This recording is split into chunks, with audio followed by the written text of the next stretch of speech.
Hi everyone, look, just before we get into it, Logan Spiderhands here.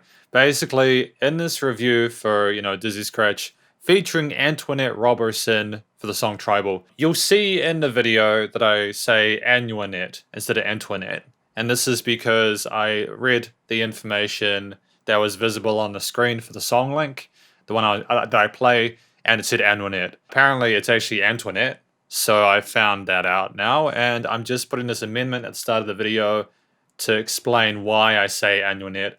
I don't mean any offense to Antoinette, I just didn't know at the time. So hopefully this clears things up. Hopefully you guys enjoy the review. See you soon. Sup Shredders, my name is Logan aka Spiderhands, and welcome to SP Reviews, where today we're going to be checking out a track called Tribal from an act named Dizzy Scratch aka Sean McKenzie, featuring Anoinette Roberson. Anoinette Roberson. I hope I'm not mispronouncing that too badly. If we switch over to here, Anoinette. I'm pretty sure it's Anoinette Roberson and Dizzy Scratch, aka Sean McKenzie, aka Sir Scratch, with Tribal. So apologies, I didn't mean to cause any offense there. I'm literally trying my best with that pronunciation. We'll get to the song now, though. We've got it on their website. Tribal, Dizzy Scratch featuring Anoinette Roberson. We're going to listen through this track from start till finish and hear what we think. Let's go. Can I put... Oh, cool, awesome. You can pause it like that, fantastic. This is loud. This is very, very, very loud. I have been listening to some phenomenal music today from people who really know what they're doing in regards to the production. Of course, speaking of which, as I understand it, Sean McKenzie has been involved and doing in production for musicians like Nas, Madonna, Backstreet Boys, Seal. We've got someone with a lot of experience in the field, a lot of they're fairly up there, man. That's the real stuff. So I can completely understand why we've got this perceived loudness to the mix, how punchy it is. I'm excited for it, man. Let's continue. We're gonna press that play button, right? There we go. Just a punchiness to it.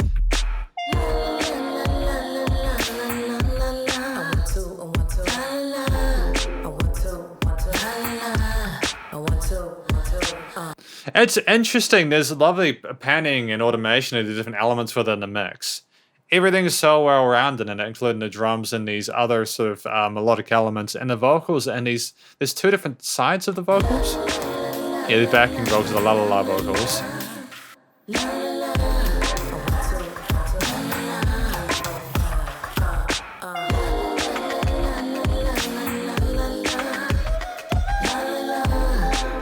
You gotta understand, this is some really intense percussion here. It's not your basic kind of put four chords together and see what works kind of stuff. You've got multiple different vocal or lead melodies kind of working together to create a really pristine, fresh harmony. And what else have we got in there? We've just got the vocals basically forming the melody and harmony of this. The bass has got a resonance in it. The kick's got a bass resonance in it, but still. Oh no, there's a really subtle oh dude, there's all these fun little Easter eggs, isn't there?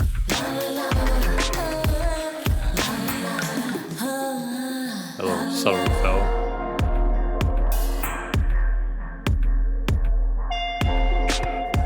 It is surreal how that is going around my headphones right now.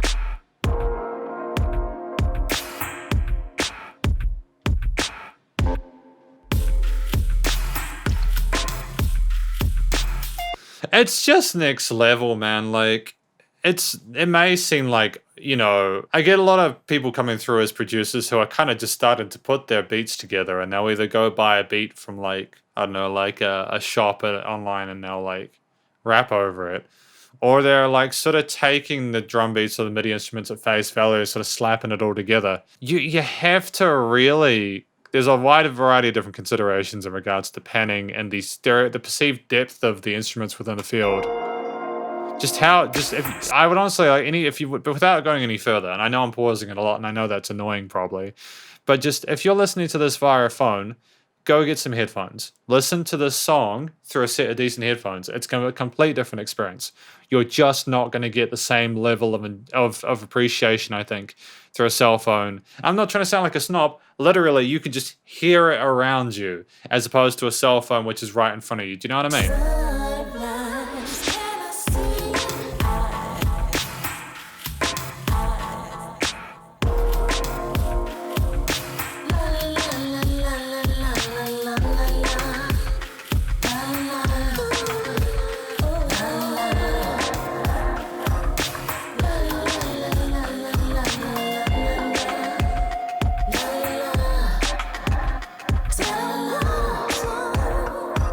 Antoinette Roberson is a phenomenal singer. Like, you can hear her with the backing vocals and then doing the higher sort of head voice stuff, rising up there with those legato passages and the vibrato. It's effortless. Really really interesting melodies. Really interesting melodies. We're not needing to tell a story in order for this to be engaging. We've just got this environment, this atmosphere that is created by this music, and it's exciting. That's difficult to achieve, you know?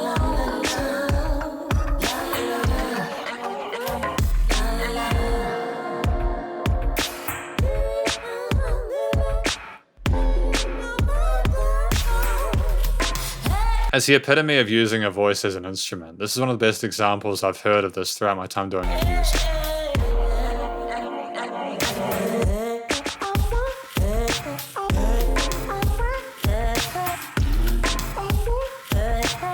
Did you hear that lower octave voice modulation then as well? There's a sense of intent with a lot of these different passages. It would have been fun to have been a fly on the wall to like look at how they made this track and how they came up with things and all the decisions they made.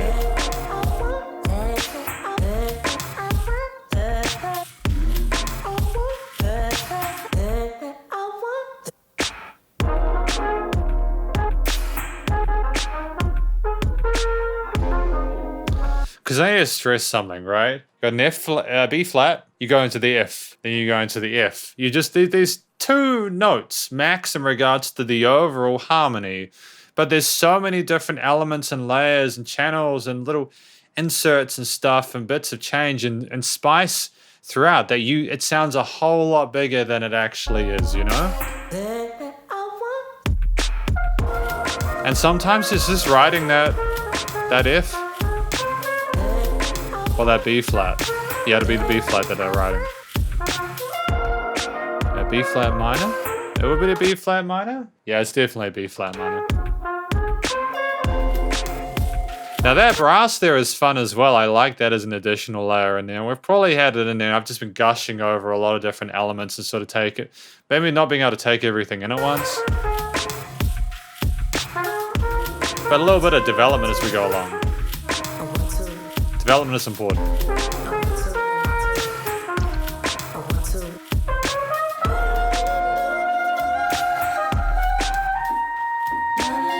Hell yeah, man, it's great.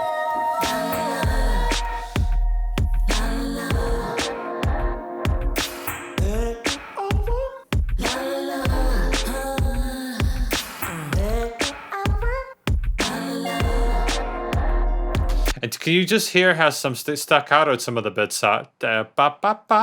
You know, and then we have this massive reverb tail on a brow, and that next section is contrast, give and take. A, B, A, B, A, and there's resolution, tension and resolution. It's the fundamentals are being followed with all this fancy stuff as well.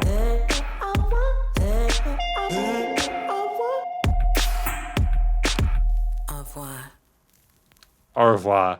It is Antoinette, isn't it? Yeah, Roberson. I am incredibly impressed with this, and I'm not saying that because I have to be nice when I'm doing a review.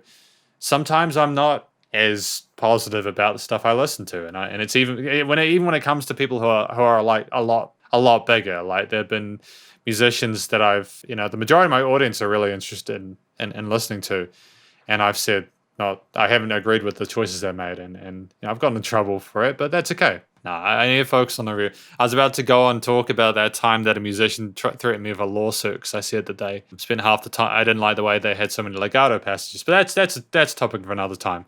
Basically, because this is the conclusion Dizzy Scratch, aka Sean McKenzie, you know, with Anoinette Roberson. Or Roberson. Anoinette Roberson. Right. My brain keeps going Robertson, but it says Roberson. So that's a word that my brain is learning today, and that's important. You got to get a person's name right. Tribal is, I don't even know if it's is it an instrumental track? Because it's got vocals. The vocals are going like 1, 2, 3. And they're doing all the fluttery melody passages. They're basically more of a lead instrument than anything else within this track. When the brass doesn't come in intermittently, or there's like one sort of like synth line in there that happens occasionally, you know. It's actually the ironic thing about this is that the harmony. I don't know. When you break it down and you look at like the core bass lines and the harmonies that I mentioned before, they're not super complicated. It's just the amount of production that's gone and work that's gone into keeping it interesting, to spicing it up, all the different placements of the vocal chops and melodies and all that, the deliberate placement of the brass later on with some of the filter work and the modulation of it and everything like that. It's like we were doing like a DJ mix and kind of messing and modulating stuff and kind of, but it was a song. And that might sound totally weird, right? What is he even talking about? To be honest, I haven't really heard anything like this track before. You know, I am refreshed and so happy to hear someone being so bold with an instrumental track like this. You know, occasionally, you know, you'll get people who try to put an instrumental forward, but then if they're more vocal oriented a lot of the time, they won't know how to voice something that isn't telling a story. And you know, Dizzy Scratch had no issues with this whatsoever. I think Dizzy Scratch used the best qualities and talents of Anoinette Roberson to the best of their abilities. Clearly a phenomenal vocalist with, you know, sensational technique. Someone who could probably sing a wide variety of genres and just absolutely nailed this. And the direction and the communication between the two and the level of collaboration and teamwork here is something to respect and admire. It is not easy to be able to create this kind of music. I say it again. It would take a long time to figure out exactly where everything needs to go. Even if it was like an improv section or anything like that, I can almost guarantee there would have needed to been like, yo, at this specific section, what do we want here? Or maybe Antoinette trusted Dizzy Scratch just to do his thing. I know, man, but basically, look, the vocals are top notch. The production with the kicks, the production, the drums were just next level. It wasn't like your typical boom, tss, you know. There was like little cuts and resonances to them and interesting bits of the tails and compression and stuff like that. And there were fun bits of distorted filtered drums and all that kind of stuff and alternate sounding snares and stuff that you don't typically hear. It's like we tried to avoid using drum kit number 6 on Slate or something like that, and it absolutely worked well. That is the blessing of when you learn how to work with these instruments and not just create samples, but also learn how to engineer them. You can get to a point where you can create percussion that, you know, maybe like very, very progressive. Even if you start with samples that are maybe not as much. It's just knowing what to do and having the tools to do it.